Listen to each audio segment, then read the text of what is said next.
Hi guys. I'm Rox. Neat. Said that all down. Had to remember. Yeah. Anyway, this is a special mini short episode that I asked him to do with me because it's our show together, and he's awesome. Um, I mean, I'm mild, but anyway. He's all right. So this is kind of a in memoriam, Hmm. right? My we're gonna have a sip of Angel's Envy. Um, we have talked about this before on our show. Well, I haven't opened this in a long time. Yeah. And it's what is it? Is it rum or is it? It's port? Port wine barrel finished whiskey. It bourbon. It is made by. It was made by Lincoln Henderson, um, who was the master distiller for Brown Forman for over 40 years. He has since passed away. Rest in peace to him. That kind of fits this episode. Um, and I've said in the past also that I like the idea of having a bourbon sitting around that we use for special occasions and different ones. And this is the one I'm currently using to do things when it's the anniversary of somebody who passed away or somebody passed away or something like that. Angel's Envy seemed good. Started the first one was Heaven's Door we did.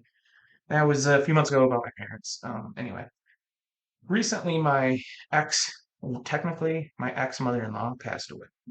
She I'm gonna make this as short as I can for you guys. I'm not gonna draw on the best I can. All I'm drawing about drawing, which is messed up. Anyway, she was a wonderful lady. It was somewhat unexpected. Cancer finally won her battle, but she's not in any more pain. And she was a wonderful, wonderful lady. A really quick backstory is I got married once a long time ago. My first marriage lasted only about a year.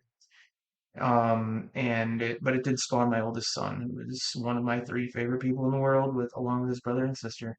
And she was always my mother-in-law. She never stopped being my mother-in-law. She was a wonderful lady. She always constantly asked about everybody else. Every time you'd see her, it was always, "How's your wife? How's your other kid? How's your other daughter?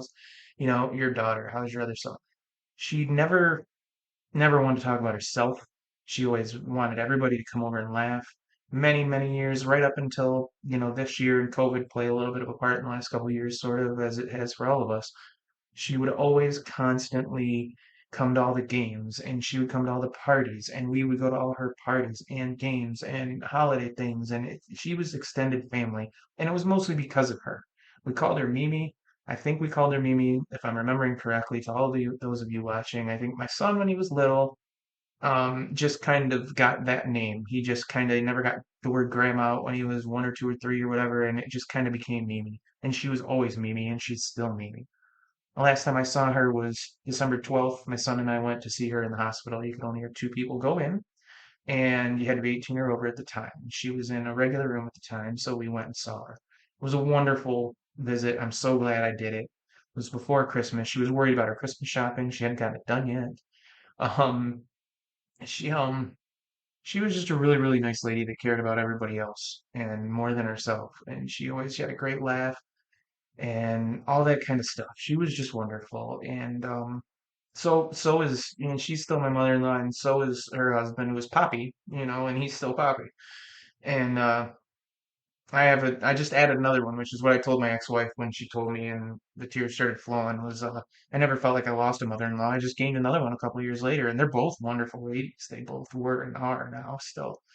Anyway, I just wanted to say cheers to Mimi, Poppy, everybody involved in that, and she's not in pain. I'm so happy that I got to see her.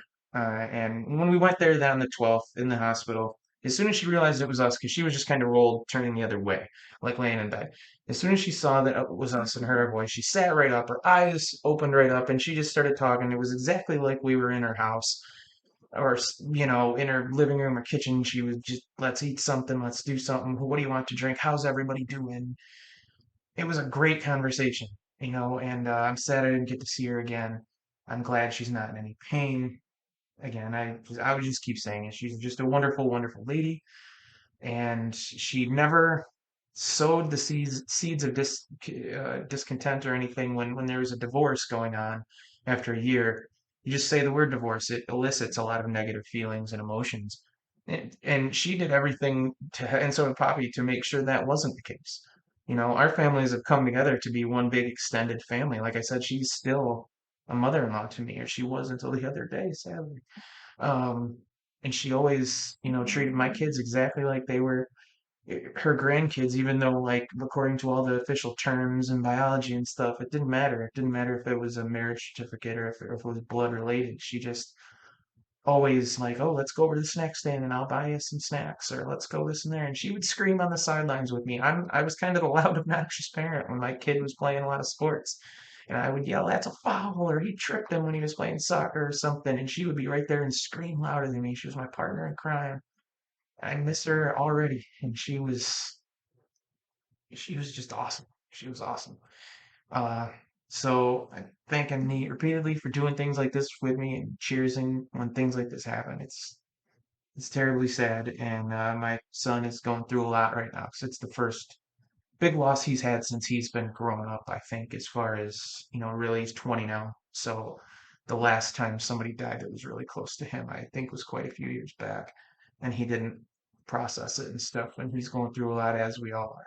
And anyway, I did babble a little bit. I'm not super well spoken, but anyway, cheers to Mimi.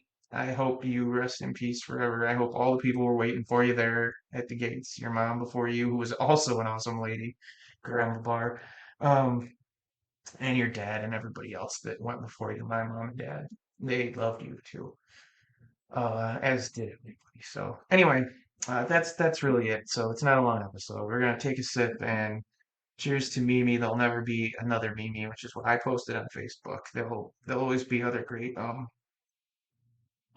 relatives, but there'll never be another her. She's the only Mimi there'll ever be. So cheers. Thanks, my friend, for being Cheers. here. Rest in peace, Mimi.